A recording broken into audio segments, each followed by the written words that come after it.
All right, so today we're diving into the age of exploration. But here's the thing, this isn't just a story about adventure and discovering new places.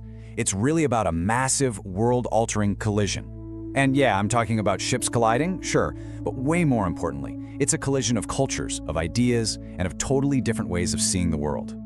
Okay, so picture this. It's 1581. You're on the deck of a ship, the Golden Hind, and it's docked right near London. Queen Elizabeth I is there, holding this big golden sword. And kneeling in front of her, that's Francis Drake. This guy has just spent 3 years sailing around the entire globe, raiding Spanish ships and stuffing his own ship full of their treasure. This one moment, this little ceremony, this is where it all kicks off. So, because he brought all this wealth back to England, the Queen makes him a knight, Sir Francis Drake. To the English, this guy is a total national hero. But what about the Spanish? Well, their ambassador was absolutely furious. He called Drake the master thief of the unknown world. So, hero to one, pirate to another. See what's happening here? This one event really hammers home the main idea for today. History totally, 100%, depends on your point of view. Now, Francis Drake wasn't just some lone wolf out there doing his own thing. No way. His raids were part of a much, much bigger shift, a change in how Europeans saw the world and, their place in it. His story is like one chapter in a much bigger book, and that book introduces a brand new and pretty aggressive way of thinking called imperialism. And if you want to get a handle on this mindset, you don't have to look any further than something called the Treaty of Tordesillas. So back in 1494, Spain and Portugal were arguing over who got to claim what. So what do? They go to the Pope. And the Pope, well, he basically draws a line down the middle of the globe. Everything to the west of the line, Spain's. Everything to the east, Portugal's. Just stop and think about that for a second. The sheer audacity of two countries deciding they could just split the entire planet between them. Right, and that desire for control, that's pretty much the textbook definition of imperialism. The word itself comes from empire, or to command. And this right here is the key shift you have to get. European countries weren't just exploring for the sake of it anymore. They were now heading out with a very specific plan to take control. Control of the land, control of the resources, and control of the people they found there. And believe me, it wasn't just Spain and Portugal. You had other rulers, like King Henry VII in England, who were basically furious that they were being left out of the party. So he sends out his own guy, an explorer named Giovanni Caboto, with these incredibly clear instructions. I mean, it doesn't get much more direct than this. The official policy was no longer, let's go visit. It was, let's go take it. So, what happens when this whole imperialist way of thinking actually shows up in the Americas? What happens when it slams right into the millions of people who already lived there, who already called these places home? Well, this is the part of the story where the idea on paper becomes a truly devastating reality.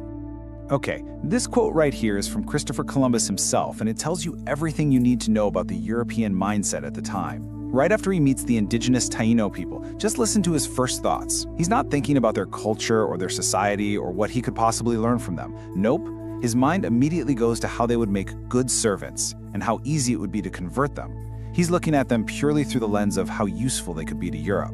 And this wasn't just a one-off opinion. A lot of people thought this way.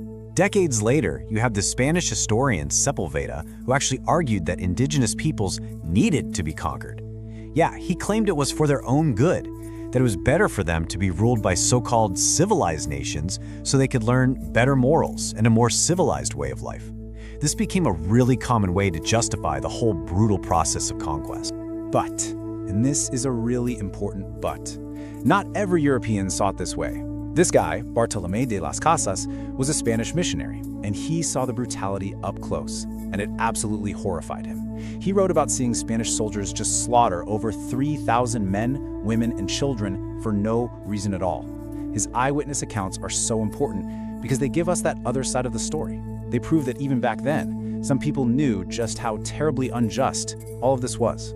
So Las Casas could see the moral cost, right? But beyond that, there was a staggering, almost unimaginable human cost. This collision of worlds had consequences that would reshape the Americas forever. Okay, get ready for this number.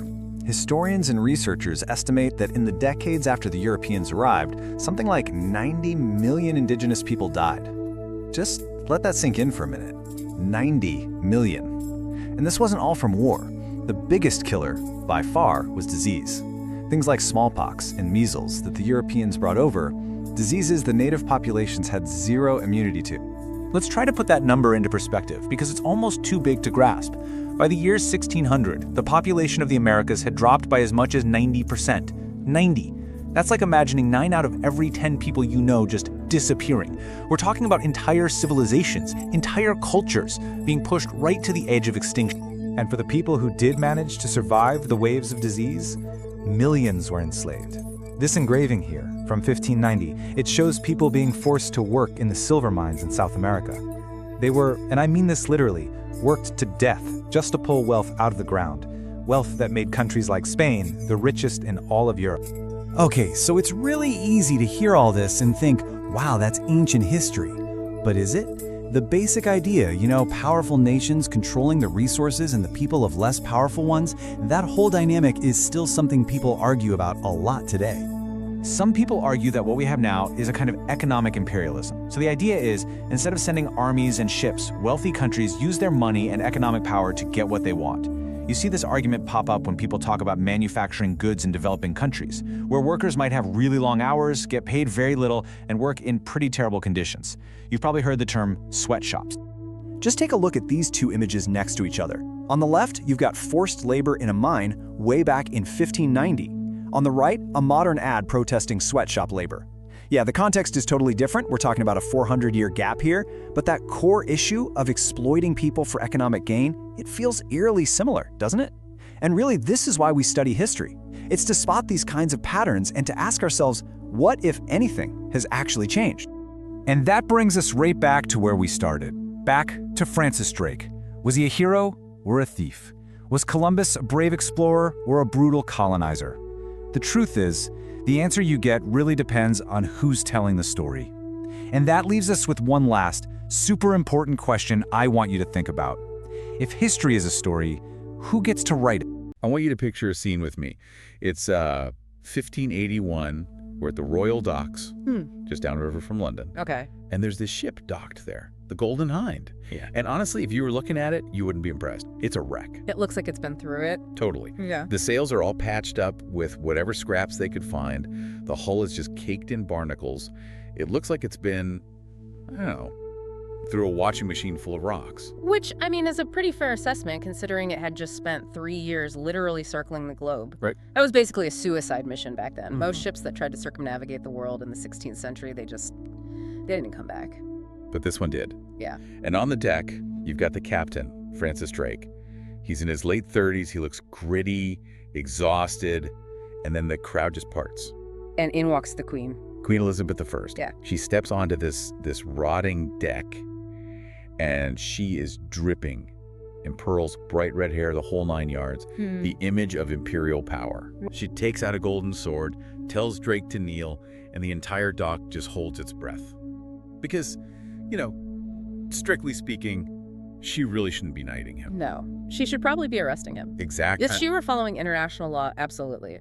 The King of Spain, Philip II, had technically put a bounty on Drake's head. He didn't call him an explorer. What did he call him? He called him the master thief of the unknown world.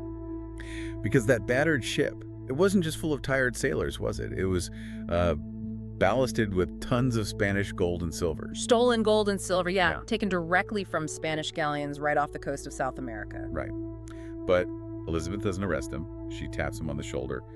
Sir Francis Drake, rise. And that moment, that's the perfect cold open for the source material we're looking at today. It perfectly encapsulates the schizophrenia of the era. Yeah, I know. Well, to the Spanish, Drake is a terrorist, a pirate, a total villain. But to the English, he's a national hero. He's an economic savior. And that duality is exactly what we need to unpack. We've got a really specific mission for this deep dive. We're taking a whole stack of history textbooks, primary source documents, geopolitical analysis. Everything. And we are basically teaching a grade 8 class everything they need to know about imperialism. That's the goal.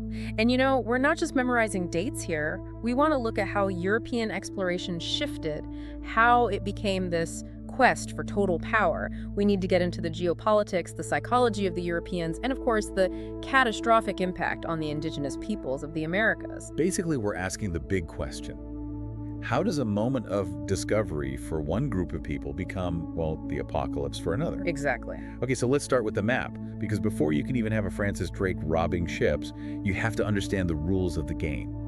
Or maybe how the Europeans were trying to rig the game. Yeah. The sources all point to this moment in 1494, that is. Honestly, it's hard to believe it actually happened. The Treaty of Tordesillas. It is so audacious. You have to remember the context. Spain and Portugal are the two, superpowers of the sea at this point. The big players. Right. And Columbus has just stumbled onto the Americas, thinking it's Asia, by the way. And suddenly you have these two massive powers arguing over who owns the rights to these new lands. So they're about to go to war over it. They're on the brink. So they do what you did in medieval Europe when you had a big dispute you couldn't solve. They go to the Pope. It's like dispute resolution, medieval style. Dad, tell him he can't have my toy. That's pretty much it, yeah. And the Pope's solution is to, he takes a ruler and draws a straight line right down the middle of the Atlantic Ocean, north to south. An imaginary line. A completely imaginary line. And he decrees that everything to the west of this line belongs to Spain. Everything to the east belongs to Portugal. I just want to pause on that for the students listening. Two countries sitting in a room in Europe, dividing the entire planet between just the two of them. Without asking a single person who actually lived in those lands. And significantly for the political tension, without asking any of the other European powers. Which explains why the English were so cranky about it. They were completely cut out of the deal. France and England were essentially told, sorry, the world is spoken for. Tough luck. Right. And the sources, quote, King Henry VII of England here. He was not interested in papal lines on a map. He sends an explorer, John Cabot, to the north, to what is now Newfoundland in Canada, and his orders. They are chillingly specific. What were they? He tells Cabot to subdue, occupy, and possess any towns or islands he finds. Subdue, occupy, and possess. And that, right there, that is the moment the switch flips. The curriculum materials we have make a really clear distinction here for the students, and it's a vital one. There's expansionism. Which is just kind of spreading out, exploring, maybe trading. Exactly. And then there is imperialism. Imperialism is the possess part. It's all about control. Extending your power over a territory, its resources, and critically, its people. It's not, hey, let's trade with these people. It's, we own these people now. And the motivation, I mean, it wasn't subtle. It was about wealth. Mm-hmm. I was looking at the economic data in the notes, and the amount of wealth that flooded into Spain during this period is just staggering. It completely redefined the European economy. We have data that shows between 1503 and 1600, Spain's imports of gold and silver just skyrocketed. How much? The source converts it to modern Canadian dollars, which gives a great sense of scale. They went from importing about, say, $4 million worth of precious metals to over $302 million annually. So that is a massive, massive jump. Spain must have become the richest country in the room overnight. They were the superpower. Yeah. And all that wealth, it just fueled their belief that what they were doing was right, which... That brings us to the mindset, right? The worldview that allowed all this to happen. How do you justify taking over an entire continent? We have to talk about the attitude towards Indigenous peoples. Mm-hmm. When you read the source documents from that time, the sense of superiority is just. It's everywhere. It's the psychological engine of imperialism. You take Christopher Columbus, right at the very start. He meets the Taino people in the Caribbean. In his own journals, he describes them as friendly and ingenious. He sees that they're smart. Okay. But in the very same breath, practically the same sentence, he writes, they would be good servants.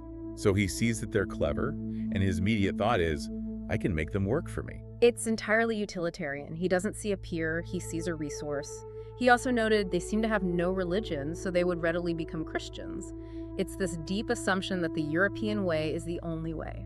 And then you have the intellectuals of the time backing him up. The sources bring up a historian named Juan Ginés de Sepúlveda around 1550. Right. Sepúlveda is important because he's the one who lays out the sort of legal argument for it. He wrote that indigenous peoples were naturally inferior.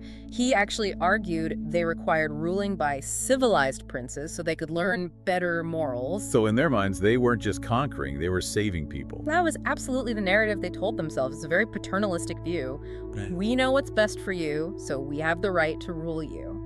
Now, for the grade 8s listening, I think it feels easy to look back and say, Well, that's just how everyone thought back then. It was the 1500s. They didn't know any better. But the source material corrects that assumption immediately. That is a lazy historical take, because there were Europeans raising their hands and screaming, "This is wrong!" Which is where Bartolomé de las Casas comes in. Las Casas is absolutely crucial because he just destroys that product of their time defense. He was a Spanish missionary. He went to Cuba about 20 years after Columbus, and what he saw there horrified him. He saw it firsthand. Firsthand.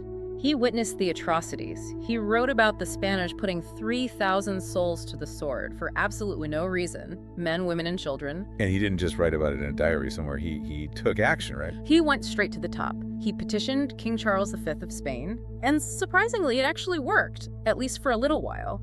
The king passed these new laws to protect indigenous peoples from slavery and abuse. But let me guess, the settlers in the New World didn't like that very much. Not one bit. They wanted that free labor. The settlers pressured the government, they threatened to rebel, and eventually the laws were repealed. But Las Casas proves that the imperialist worldview wasn't universal. It was a choice driven by greed and power. And the cost of that choice. I mean, when we look at the numbers in this curriculum, the word catastrophe feels like it's too small. It was a demographic collapse. We call it the Great Dying. In the early 1490s, the Americas were full of thriving civilizations, maybe 100 million people. Yeah. By 1600, just over a century later, less than 1/10 of that population was left. 90 million people gone. It's hard to even wrap your head around that. It is, and while violence and war played a huge part, the single biggest killer was biological disease. Smallpox, measles. Smallpox, measles, influenza. The indigenous peoples had absolutely no immunity to these European illnesses. It just swept through the continents like wildfire. Entire groups, like the Beothuk of Newfoundland, eventually just ceased to exist. And for the people who survived the diseases, there was the labor. You mentioned the gold and silver earlier. That didn't just mine itself. No, we have these engravings from the time by an artist named Theodore de Bry, and they show indigenous people just forcing themselves up ladders in these brutal silver mines. Places like Potosi in Bolivia, they were essentially death camps. Millions were worked to death to fuel that Spanish economy we talked about. And it wasn't just physical destruction, was it? It was cultural, too. I was reading about how the Spanish burned thousands of ancient Mayan books. They literally erased history. Which makes the voices that did survive so incredibly precious. And we have a source here about a man named Waman Puma. This is a story that really sticks with you, and it's a great one for the students to remember. Waman Puma. Tell us about him. So he was born in the Andes, the son of a Spanish father and an Incan mother. So he really lived in both worlds. And he spent 30 years writing and drawing a 1,200-page letter to the King of Spain. 1,200 pages. That is a life's work. It was. He documented all the injustices. He wrote about how the Spanish settlers were just destroying the traditional way of life. There's this one heartbreaking detail where he describes the irrigation canals. Okay. The Incas had built these incredibly sophisticated systems to water their crops in the mountains, but the Spanish brought cattle and mules, animals that didn't even exist there before, and just let them trample the canals. So the fields are ruined, the people are starving, and the Spanish are taking whatever water is left. Exactly. And Waman Puma, he wanted the king to know. He had this faith that if the king just knew what was happening, he'd fix it. He wanted the Spanish officials replaced with local leaders. Did the king ever get the letter? There is no evidence he ever saw it. The manuscript was lost for centuries. It just turned up in a library in Copenhagen in 1908.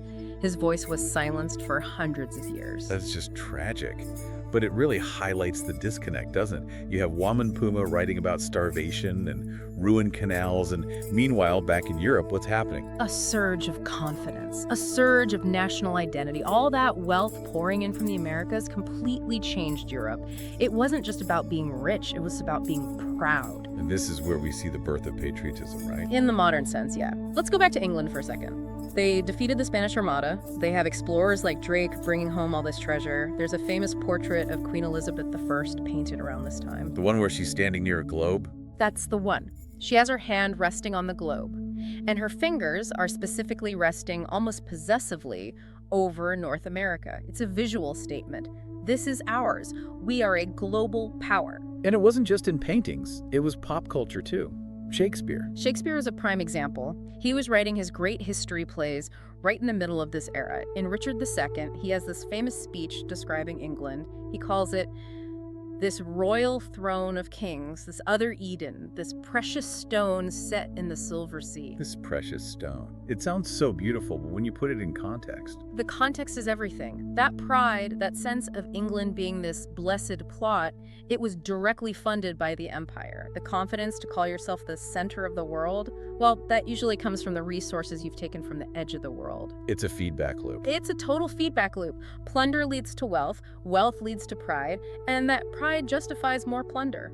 So what does this all mean for us today? We promised the grade 8s we'd connect this to their lives. I mean, we're not sailing wooden ships anymore. We're not dying of smallpox. We aren't. But the patterns of imperialism, that worldview, they are still very much with us. We just call them different things.